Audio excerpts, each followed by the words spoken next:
first speaker today is Janet Burroway.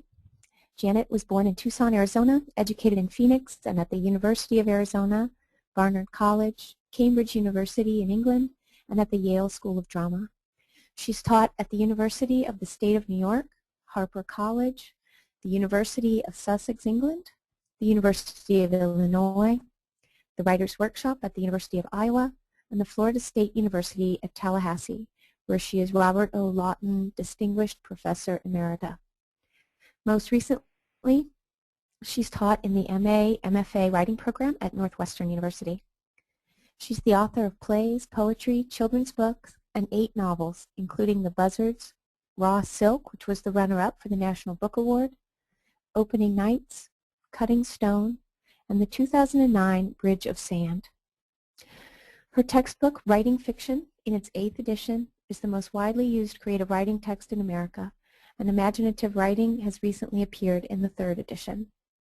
Her children's book, The Giant Jam Sandwich, has been translated into 20 languages and scored for orchestra.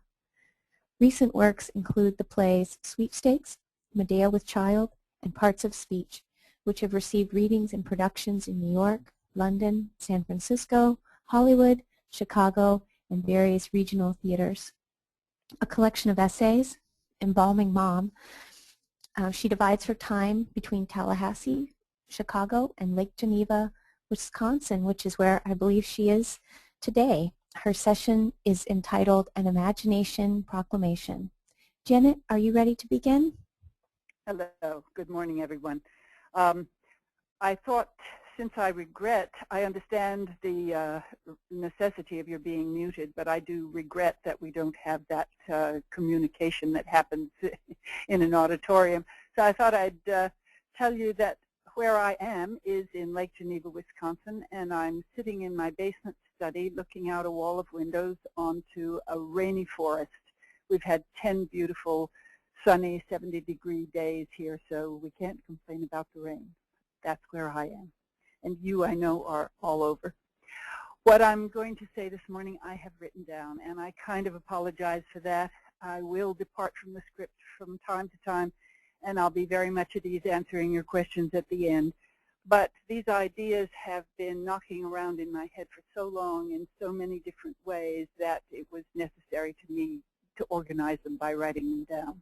So I will be reading An Imagination Proclamation.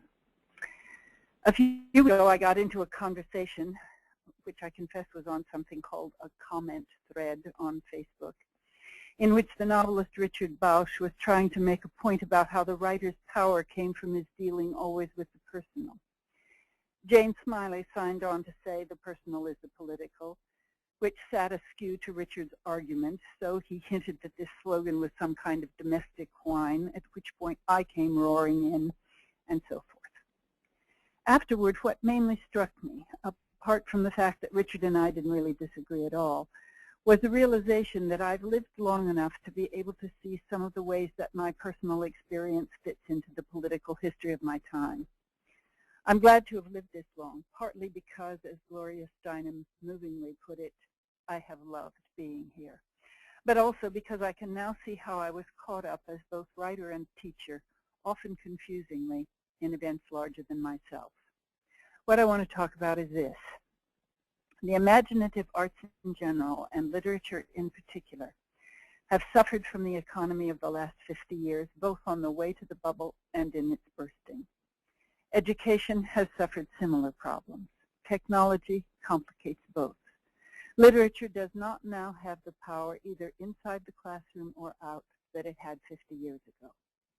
But the nurturing and training of the imagination is absolutely necessary to our well-being as a nation. And we must do what we can to preserve them, even if at present the best we can accomplish is holding action. There's always the danger of romanticizing one's own childhood and family, and I run that risk. The central ethic of my childhood was my father's assertion that the difference between stealing a penny and stealing $1 million is the number of pennies involved. My mother was an elocution teacher, a thwarted actress, and a devout Methodist with a similar moral code, hers firmly rooted in the King James Version of the Bible. They were both committed Republicans of a type now extinct. The 40s and 50s in the American Southwest were repressive in all the ways you already know about, and when the time came, I had great personal need of women's liberation. But what I experienced growing up, and what I think we have lost, was the confidence that there was a panoply of values, good in and of themselves, interconnected and indivisible. Earning a living was good, and making a lot of money was better, though being rich was a little suspect because it probably involved being crooked. Education was good, though as with riches, too much of it might be a danger, as were the slightly different categories of knowledge and intelligence. Art was good. So were honesty, patriotism, religion, loyalty, and kindness, all of which connected in a scaffolding on which to build and maintain the good life. It was a world with many overt and hidden injustices, hypocrisies, and bigotries. But I don't think my family or my town were unusual in these assumptions about where goodness lay. Simply put, what has happened in America over the course of my adulthood has been a realigning of these values, which now openly exist in a hierarchy instead of a network, where wealth is the value to which all others aspire, and in the service of which all are delegated lesser positions.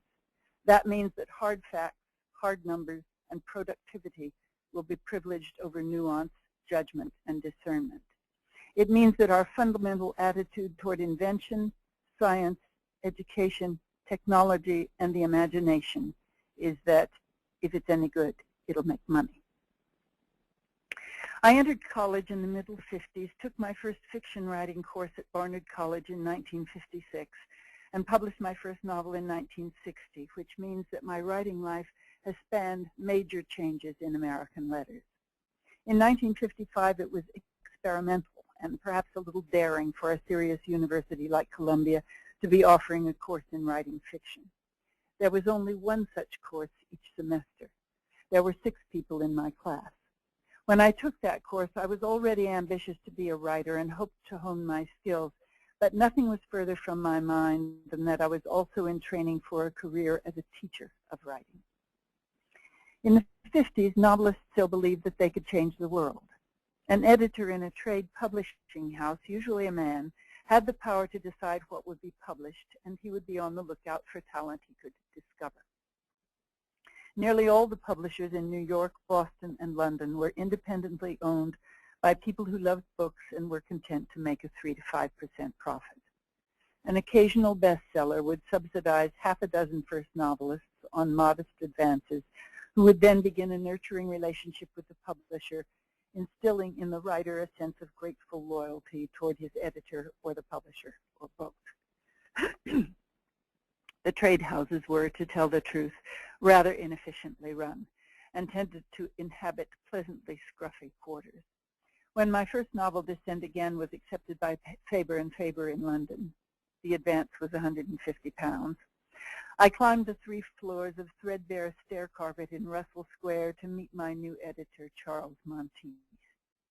He put his thumbs in his vest pockets, peered at me between his glasses and his bald dome, and said, "Miss Burroway, I don't think either of us is going to make a fortune, or indeed a living, out of this book." Even at the time, I understood that this stern warning represented a compliment of the highest kind. We're going to lose money on your book, and we're going to publish it anyway. The chances of such a sentence being uttered by an editor in 2011 are almost nil. Shortly after that first novel was published, the legendary editor Bennett Cerf sold Random House to RCA, which seems to have been the starting gun for the race to merge. And in the intervening 50 years, virtually every independent publisher in New York, Boston, and London has been coupled, diced, expanded, amputated, taken over by a major corporation, and by now absorbed into one of the international conglomerates. In recent years, the acquisitions editor of a trade house, now usually a young woman, has no power to decide which books to publish. The decisions are made by committee under pressure from marketing and accounting, with the overriding message, choose books that will sell. This message is conveyed in myriad ways from editor to agent to writer. The function of the agent, which used to be to advocate for the writer, is now to find product for the publisher who is her client, and to serve as a buffer between the market and the unrealistic expectations of the author. Almost no translations are published. Mid-list authors, even those who get consistently good reviews and so enhance their publisher's prestige, find it ever more difficult to get the next novel published against a track record of poor sales. There is also pressure to write faster. One paperback rights editor, a woman of excellent taste, wailed at me, "How can I sell your paperbacks if you only write a novel every 5 years?" The first-time novelists are particularly victims of this system because the publishing houses compete with each other for the next hot ticket, and they auction promising first novels up to gargantuan sums. The size of the advance itself generates publicity. The young novelist begins to believe the hype. The vast majority of these talented first-timers fail to earn out their extravagant advances, take a job teaching in a small liberal arts college, and spend their lives wondering what it was that made the first book so good and why they can't do it again. In the meantime, authors are enjoined to write puffs for the backs of their friends' books. The more celebrated the friends, the better. Any inflated adjective from a review will certainly be turned into further jacket copy. The advertising that results on any work of the imagination is as overblown and empty as the rhetoric we hear from Washington. Here's a sample of it from the cover of a paperback I pick up off the nearest shelf. Exhilarating, vivid, and precise, achieved in chapters of gem-like completeness, unusual panache and introspection, a heart grown ever wiser, just when the world needs reminding what fine, true writing can do for a reader's spirit, a kaleidoscopic view of the large and small dimensions of life, great vigor, wickedly funny, disturbing, triumphant, etched with laughter and sadness, dazzling, poisonous, elegantly plotted, exuberant, engrossing, a truly creative genius. I kind of like this because it happens to be on the cover of a novel I wrote. But it's clear that the point is to convince you, the buyer, that the book was a roaring bestseller, whereas although it took 7 years to write, I didn't make enough from it to live for 6 months. And I made about $2,000 altogether from the paperback, thus adorned with praise. They printed 117,000 copies of the mass market edition, but I have no idea how many they sold, because paperbacks are not returned to the distributor. They're so cheap to produce that if they don't sell, drugstores and supermarkets send back the covers and dump the books in the dumpster. It saves the cost of shipping. They didn't mention the returns to me. They let me keep the $2,000. My latest novel, Bridge of Sand, was accepted in late 2007 by the New York Trade House of Harcourt. At about the same time, an Irish financial consortium called Education Media, Inc. bought the fine old Boston house of Houghton Mifflin and almost immediately leveraged $85 billion to buy up Harcourt, creating Houghton Mifflin Harcourt. There were layoffs, job consolidations, and firings, right up to the editor-in-chief. My editor said, "It took 100 years to build up this wonderful company, and it's taken 1 year to trash it."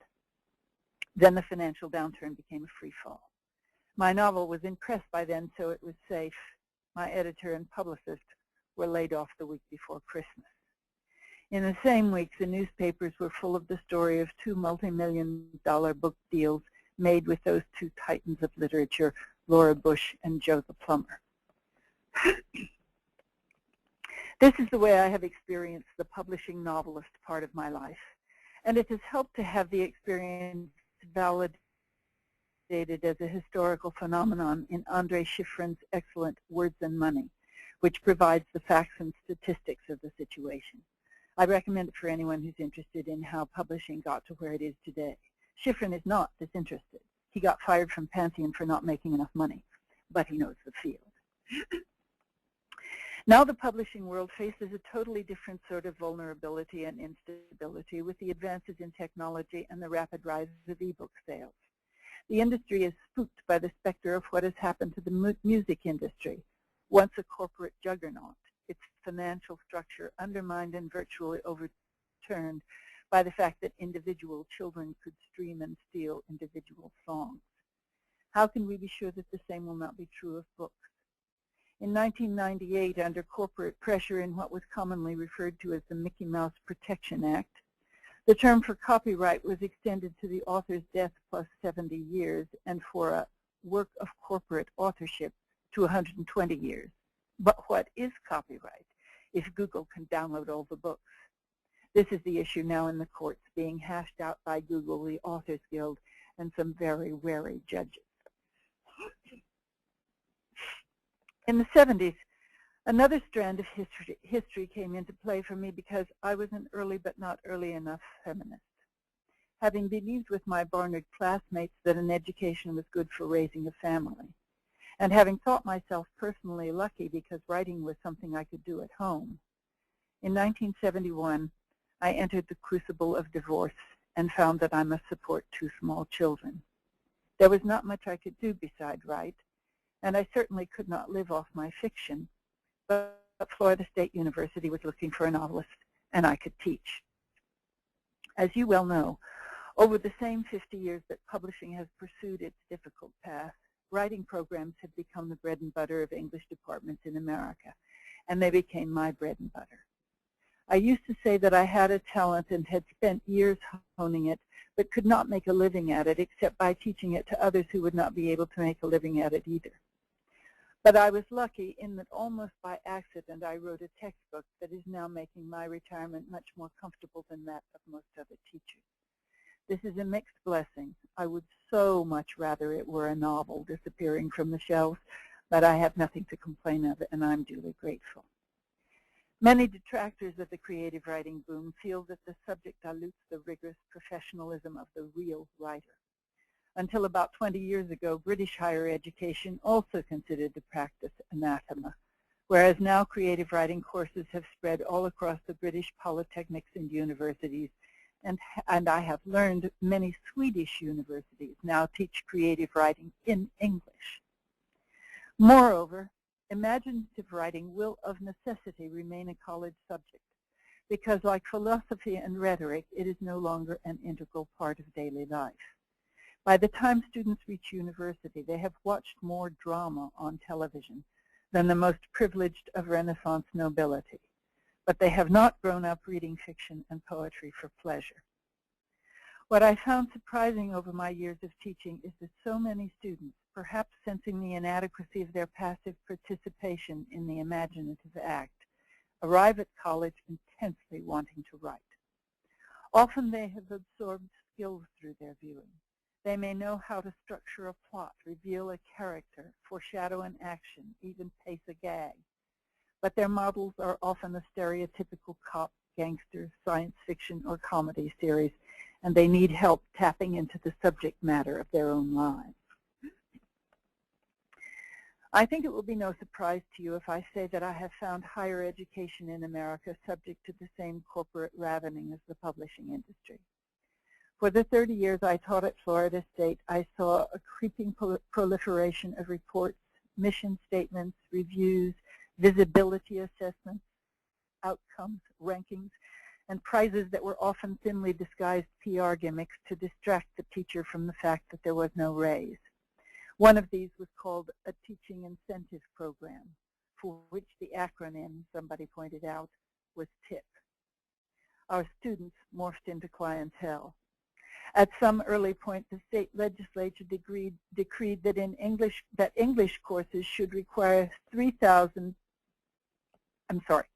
I'll start that sentence over. At some early point, the state legislature decreed that English courses should require 3,333 words from each student, and both teachers and students reluctantly began to count the words. In the same period, our primary and secondary schools have suffered the stripping of imaginative play in music, theater, art, even home economics and sports, always in favor of marketable skills, under programs with wonderful names like No Child Left Behind, which inexplicably to me takes money from the schools that need it most in order to reward the winners, and programs with questionable names like Race to the Top, which codifies our competitive obsession. You don't need me to rehearse for you the deadening burden of paperwork and teaching to the test that are offered as substitutes for engaged and imaginative teaching. If we apply rigid standards to complex institutions whose purpose is multiple, broad, various, and subtle, and whose teachers are underpaid and disrespected, how may those schools be improved? Quantification becomes a cudgel with which to bludgeon the complex organism of education.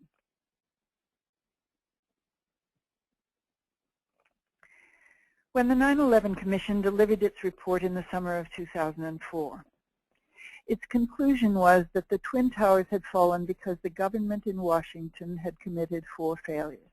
3 of these, policy, capability, and management, come from the vocabulary of bureaucracy. But the first failure they identified was a massive failure of imagination. Although the government had extensive intelligence reports on the intentions of al-Qaeda, and both Chief Counterterrorism Advisor Richard Clark and CIA Director George Tenet had warned that the system was blinking red, our suited men of power could not imagine that a bunch of guys in beards and dresses living in desert caves, quote from the Commission's report, on the other side of the world in a region so poor that electricity or telephones were scarce, could nonetheless scheme to wield weapons of unprecedented destructive power on the largest cities of America, end quote. They could not imagine that these men were, in the Commission's words, sophisticated, patient, disciplined, and lethal. Those are qualities, by the way, that are admired in the West, including the last one. On our side of the Atlantic, the Commission continued, no one looked at the bigger picture. No analytic work foresaw the lightning that could connect the thundercloud to the ground. It's interesting that when they want to drive home a point, they use a metaphor. And the report concluded dryly that, quote, imagination is not a gift usually associated with bureaucracies. And they said that true intelligence would, quote, require more than finding an expert who can imagine that airplanes could be used as weapons. I have not heard anyone draw a connection between the failure of imagination in Washington and our failure to nurture and train the imaginations of the children in the schools. We are alarmed at how students in both primary and secondary education fall behind European and Asian nations in science and math, and we wring our hands over Johnny's inability to read. But our failure to open young minds to the arts and the failure of Washington to comprehend the threat of al-Qaeda do not involve different concepts of the imagination. They are the same.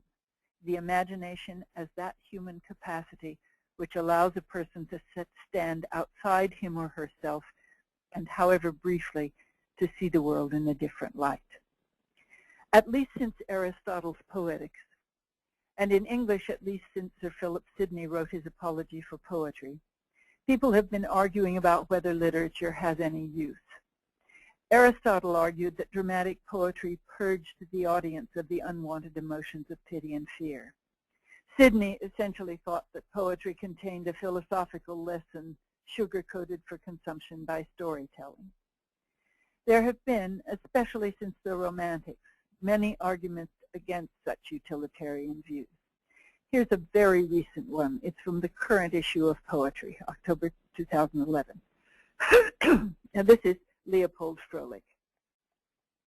I am dismayed when I hear questions about the utility of poetry. How do you use poetry? What is it good for? This is odd. Poetry is song. No one asks what use is song, what use are birds. Poetry has no use. It matters because of its inutility. I look at that sentence, try to turn it around. It's useful because it doesn't matter. Very difficult. Of course, song is quite useful to birds. It's how they get a mate and so propagate the species. And a lot of scientists have found this out by asking what use is song to birds. But never mind. Then Froelich quotes Joseph Brodsky to underline his point, but I think to undermine it, because this is what Brodsky says. Poetry is not a form of entertainment, and in a certain sense, not even a form of art. but our anthropological genetic goal, our linguistic evolutionary beacon. Now, this may be on Brodsky's part one of those highfalutin beauty is truth romanticisms, but I'm going to suggest that it's not. I suggest he knows what he's saying and that he means it. Beacon is, after all, quite useful. It steers you safely to shore in the dark. Like poetry, the beacon may be pretty, but that is not the point of a beacon. Brodsky says that poetry is an evolutionary beacon in the form of language that leads us to our anthropological genetic goal. What does that mean? Here's a provocative set of clues from evolutionary research. Stay with me for a few minutes here. I'm going to talk about the triune brain. Paul MacLean and the Laboratory for Brain Evolution and Behavior, after decades of study, determined that the human brain has evolved in such a way that we have three distinct kinds of reaction to the information we take in through our senses. At the literal bottom of the human brain lie the remnants of the reptile brain, or the R complex, which produces ritual and repetitive bodily reactions. In reptiles, they've identified at least 28 separate ritual repetitions, all having to do with the propagation of the species. One to do with choosing the nest, for example, one for preparing the nest, choosing the mate, wooing the mate. And when it comes to wooing the mate, dancing is useful to lizards. The mammal brain, or limbic system, evolved not instead of, but on top of the R complex. It takes information through the senses of sight, sound, smell, taste, and touch, and produces response reactions in the body, heart, nerves, follicle, sweat glands, much more varied and complex than the reptiles, which allows the mammals more choice in action and reaction. Then the cerebrum, or neocortical portion of the brain, evolved again on top of the limbic system, and it takes in the same evidence from the same senses. But instead of responding with physical sensation, it sorts, compares, remembers, and makes predictions with immense speed and without apparent reference to the biological imperative. The computer is not a bad metaphor for what it does. Here is an illustration of two simultaneous responses you might have in the neocortex and the limbic system in a familiar situation. You break an egg on the edge of the skillet. The egg stinks and spreads.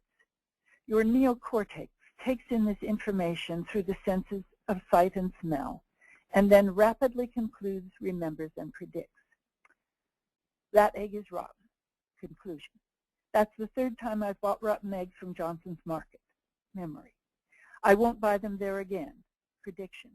This afternoon I'll go back there. Prediction. And I'm sure the clerk will give me back my money because he was so embarrassed about that bad chicken last month. Memory, logical conclusion, prediction. All this is essentially an intellectual or abstract process. Meanwhile, the same information of sight and smell is being taken in by the mammalian brain, which causes the body to react. Your stomach surges, a spasm grips the back of your throat, your tongue jerks forward, and you go, "Ah!" This may be a particularly literal example of a gut reaction, but the slang contains a scientific truth. The physical reaction of the body to sensory information is what emotion is. I want to say that again.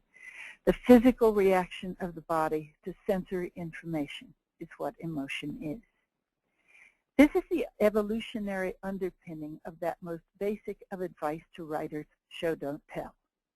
Language and literature belong largely to the neocortex with its computer-like possibilities of comparison and interpretation. When we read, we have to translate little squiggles on the page into sound and then into meaning. But a poet or fiction writer must provide sense, images, and concrete details rather than simply abstractions in order to penetrate the layer of the brain where emotion lies.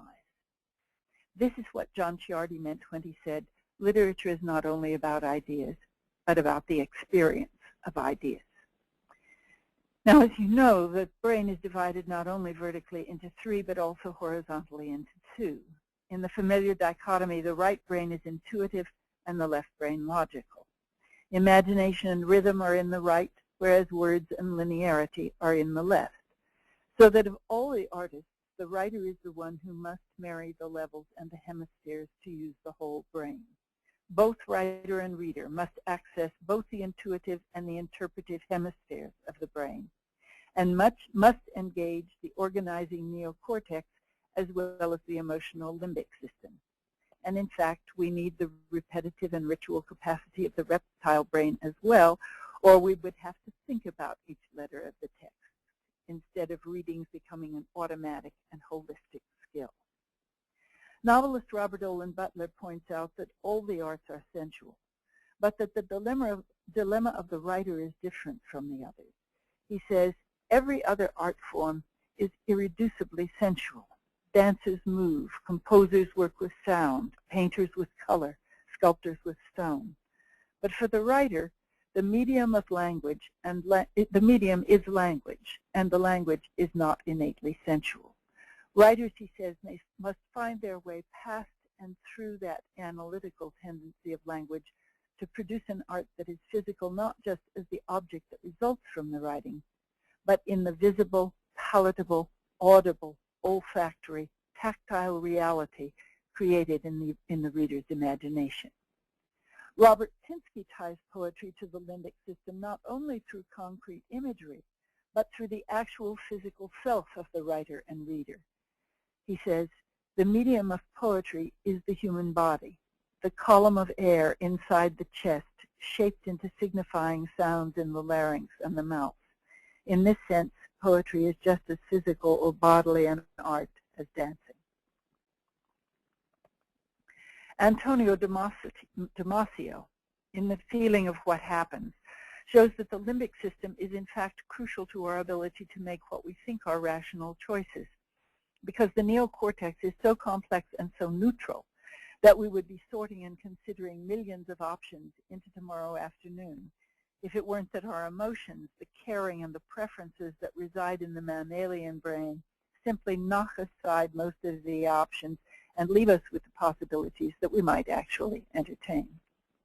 Brief digression and disclaimer here, because you will know of, and I have ordered but have not read, Steven Pinker's optimistic new book, The Better Angels of Our Nature.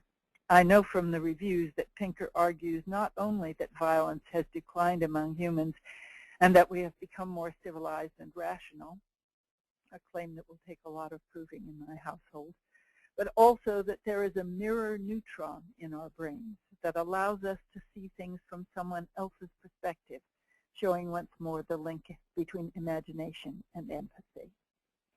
Vivian Gornick, in her wonderful short book, The Situation and the Story, speaks of the need in literature for, quote, a level of empathic understanding that allows us, the readers, to see the other as the other might see him or herself. She says, in all imaginative writing, sympathy for the subject is necessary, not because it is politically correct or morally decent, but because an absence of sympathy shuts down the mind. Engagement fails, the flow of association dries up, and the work narrows. Consider this curious fact about literature. Everyone can identify with the underdog. Everyone is in some way on the continuum from awkward to marginalized to outcast. Literature attaches the reader to a narrator who in some way embodies this feeling of separateness, and through struggle achieves in some way a communion with or a triumph over the antagonist, whoever or whatever that may be. The underdog can triumph through revenge, or through winning over his enemies, or through an epiphany or realization, or he or she can be defeated, in which case we have tragedy, but the character triumphs in having won the love of the reader, and the empathic reader weeps. Several years ago at the AWP convention, I attended a panel on exiled writers. The place was packed, perhaps 300 other writers who had come to listen. There was an immigrant writer from Romania, one from Bosnia, a Chinese dissident. They spoke politely about the shortcomings of their home governments, the difficulty of a new language, the strangeness of their situations. But the atmosphere in the room was one of restless dissatisfaction. Eventually, someone got up and said, "Yes, but we're writers. We're all exiles." And I realized that this is true of writers and equally true of characters and readers, and perhaps that this is the universal that literature traps. In some fundamental way, each of us feels that we do not speak the language. We are the dreamer in a work ethic society, or the sinner in a morally prescriptive one, or the nerd in jockland, or the woman in a male-dominated society, the pacifist in a warring nation, the accused in the legal system you can't quite understand. Ha Jin, in The Writer as Migrant, describes how he arrived in America seeing himself as a spokesman for his people. I viewed myself as a Chinese writer who would write in English on behalf of the downtrodden Chinese. I was unaware of the complexity and unfeasibility of the position I had adopted. Ultimately, he says, he came to understand that great writing, quote, does not only present a culture, but makes a culture, does not only bring news of the world, but also evokes the reader's empathy and reminds him of his own existential condition. And he concludes exclaiming, "Conrad makes me Polish." School deals primarily with the left brain and always has. Learning is largely a very important matter of learning the right names for things. This necessarily involves huge amounts of rote memorization and the inculcation of cultural norms. And students understand this perfectly well. So one of the things I like to do in a creative writing class is to break the habits of the classroom right away. I get students walking in a circle around the room. It takes a long time to do this. It violates the assumptions of the institution. But when they're finally more or less comfortable, I ask them to point at things and shout out the wrong names for them. It's very, very hard to do. It's especially hard to do in the room where they learn the right names for things. But this is the bare basis for right brain thinking. This is what people mean when they say they have to unlearn what they learned in school. Let's say this floor is a sister. What? No, it isn't. Why isn't it? What is it about a floor that makes it not a sister? Under what circumstances could a floor be a sister? Absurdity is the point. Cracking logic is the point. This is the beginning of creativity. This is the first baby step toward the state of mind that Carolyn Forche describes as a hovering state of consciousness without intention.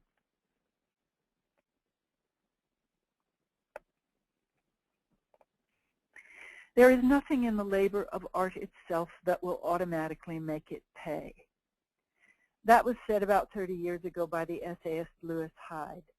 Hyde had set himself the task of answering this question: what is the place of creativity in our market-oriented society? Why does art fit so awkwardly into capitalism? The result was a superb book, which many of you may know, The Gift, for which Hyde said he had to make himself into an anthropologist, archaeologist, historian, psychologist, and stock market analyst because a man of letters could not answer the question. Hyde examines the curious fact that even in our commodity-oriented society, we speak of artistic talent as a gift. And writers, artists, and musicians also refer to their inspirations as gifts, frequently saying that they are merely the instrument or voice or even channel through which the art appears. Hyde observes that a work of art, once created, exists simultaneously in two spheres. It is a commodity. The rights to it can be legally owned and sold. It can be produced and reproduced. It can be stolen, and that theft can be prosecuted. But the person who has it owns something in an entirely different sphere than is represented by legal ownership. Hyde points out that it is the nature of transaction that no human relationship need result. You pay and walk away. Whereas it is the nature of a gift, both the giving and the receiving, that a bond is acknowledged or made. Now, a book has both these properties. You pay $11.95 for my paperback, and you're quits with the publisher in the bookstore. But in a real way, you have not yet bought the book. You have not opened yourself to receive a gift and have not received one. In terms of pure commodity, a book is a very bad bargain. The paper and ink it is printed on are worth maybe less than a 20th of what you paid for them. Nor, as object, will the book perform for you. It will not sing to you at the touch of a button, and it will not plug in and make your toast. Before it's of any real value, you have to make a further investment, one that is, in terms of your time and its monetary value, worth a good deal more than $11.99. You have to read it. And then an exchange has a possibility of taking place between the lonely writer and the lonely reader that is worth something not represented by numbers, and which, above all, does not end, but creates a living bond. Hyde quotes Pablo Neruda. I have been a lucky man. To feel the intimacy of brothers is a marvelous thing in life. To feel the love of people whom we love is a fire that feeds our life. But to feel the affection that comes to us from those whom we do not know, from those unknown to us, that is something still greater and more beautiful, because it widens out the boundaries of our being and unites all living things. Those who build institutions, governmental, religious, judicial, educational, do so by a process of generalizing. This is how it is, and this is how it should be. This is how we propose that it shall be for all the people equally. Artists work by detail, so in effect they are always saying, here's an instance in which your generalization doesn't work, or doesn't quite work, or has unintended consequences. Whether in a fiction that takes you into an alien circumstance, or a painting that invites you to contemplate a frozen moment of time, or music that conveys you directly into emotion. Art refuses the habitual, the rote, and the determined. Art always says, look at it this way. All right, but look at it this way. And look at it this way you've never dreamed of. This is why art is called subversive. It is always saying no to the great institutional abstraction. This also is hugely important work. Fiction offers the most direct of these subversions. It offers an impossible thing, the experience of the world from inside the mind of another person. To the extent that the author has a developed imagination, this is a remarkable gift. The farther the gift takes us from our own concerns and habits, the greater the scope of the gift. In allowing us to see from another perspective, it asks us to stand for a moment, or an afternoon, or the time it takes to read this novel, not merely outside the box, but outside our own skulls, to imagine the other. And so, is this the evolutionary goal of which Brodsky speaks? To imagine each other in full recognition of our mutual humanity. But what can we do about the situation now? Books and articles that lay out a large problem tend to end with small, inadequate-seeming suggestions for action, and this talk will be no different. Remembering, though, the lesson from psychology, that the way to make a very large change is to make a small change persistently. The teaching of creative writing has a lot of detractors, certainly at university level, but also in the primary and secondary grades. The objections range from the old, can writing be taught, which means, is it any use to the students, to can poetry matter, the forcefully argued essay of Dana Gioia, whom I greatly admire, and who asks, is it any use to poets? We have all been amused and stung by Flannery O'Connor's reply to the reviewer who asked, do you think writing programs discourage young writers? She said, not enough of them. In the early years of my teaching creative writing, while I was still, I think, treading water as I waited for the genius student to come along, these detractors troubled me. They might be right. I thought either we teachers were ruining our own talents while callously snuffing out small souls, or else we were the monks of the new dark ages, working anonymously away, preserving the skill and the language, dutifully keeping literature alive, waiting for better times. I have to tell you, I now believe the latter. The situation is dire. We face an uncertain future from both technology and the failure of the great financial myth. Our politics is a Ponzi scheme. Teachers live in uncertainty.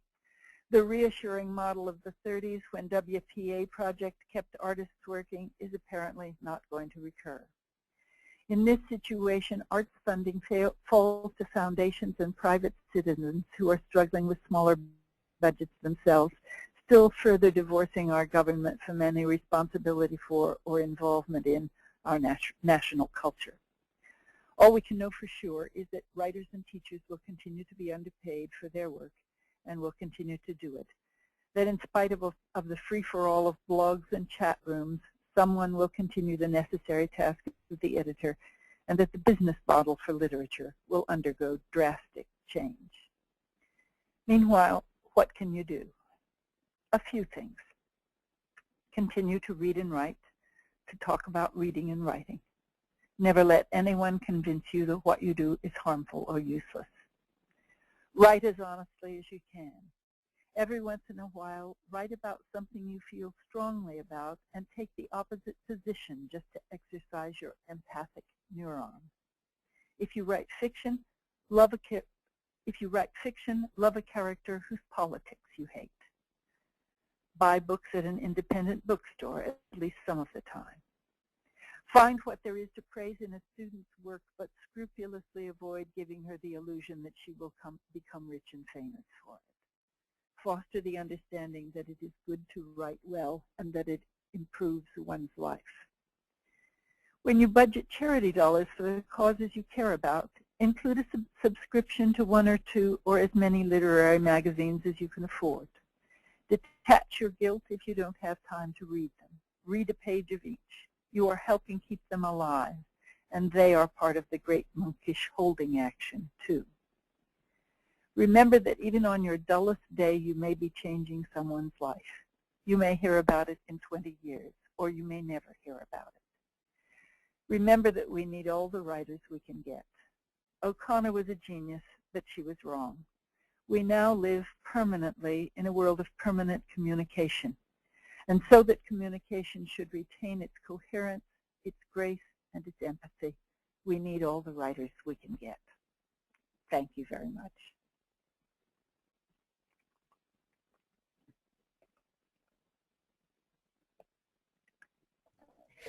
Janet, thank you so much for your talk and the time I know you put into that. I was really struck by your referencing the triune brain and yes.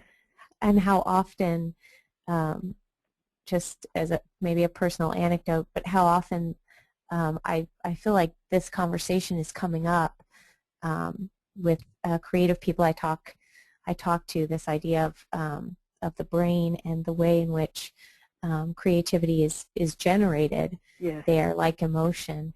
And I wanted to mention, in addition to your excellent reading list, there's a book, I don't know if you've read it, it's called A General Theory of Love. A General Theory of? Love. I have not read it. Yeah, it's excellent. I think you would enjoy it. I will. The primary author is Thomas Lewis, but yes. and it's it's a neuropsychologist and a neuroscientist, but one of them is clearly a poet as well. There's three authors in the book, and it explores some of these connections, but in more scientific language that sometimes breaks through. Well, I do find it fascinating how science is looking at the same things that we look at as imaginative writers and making understandable, such as the idea that you need to get through the neocortex into the limbic system in order to show, not tell, and to reach the emotional part. I find fascinating. It is fascinating. There's a lot. There are a lot of connections to be made among those things, and I really appreciate, as I know everyone on the call does, you opening a dialogue about that, and hopefully getting us all thinking about some of the connections between our day-to-day lived reality and the creative spirit. So, well, I think we're going to have to wrap up here. And yes, ma'am, we are. Oh, there's not time for questions. I'm sorry. That's okay. I went on longer than I thought. No. Well, I'll forward you the comments, and we will be coming back with our next session in about 10 minutes, and that will be with Bitmin Nguyen, talking about the need for teaching creative writing. So I hope everyone can stick around, including you, Janet, if you want to. I would like to hear it. Yes, thank you. All right. Thanks again.